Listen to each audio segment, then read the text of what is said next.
ప్రభునందు ప్రియులారా, వాక్య ప్రేమికులారా, ప్రభు అయిన దేవుని పేరట వందనాలు తెలియజేస్తున్నాం. మీరు మీ కుటుంబంగా అంతా బాగున్నారని మేము నమ్ముతూ ఉన్నాం. ప్రభునందు ప్రియులారా, ఈనాడు దేవుని వాక్యంలో ఉన్న వాస్తవిక సత్యాన్ని ప్రేమతో మీకు చెప్పాలని ఆలోచన కలిగి ఉన్నాను.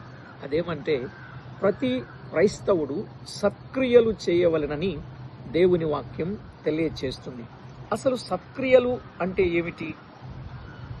తిమోతికి రాసిన మొదటి పత్రిక 5వ అధ్యాయం 10వ వచనంలో 4 సంగతులు అక్కడున్నాయి. 1, పిల్లలను పెంచడం సత్క్రియ. 2, పరదేశులకు ఆతిథ్యం ఇయ్యడం సత్క్రియ.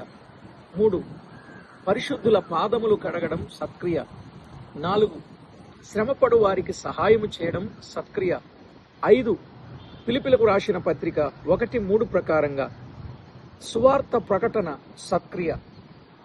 6, ప్రార్థించుట సత్క్రియ. 7, ప్రభువును స్తుతించుట సత్క్రియ.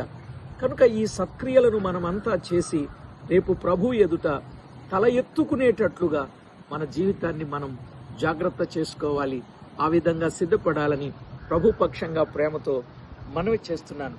మీరు మీ కుటుంబం అందరూ సత్క్రియలు చేసి రేపు సత్సాక్ష్యమును కలిగిన వారుగా ఉండాలని ప్రేమతో మనవి చేస్తూ ఈ నా మాటలు ముగిస్తున్నాను. Thank you. వందనములు.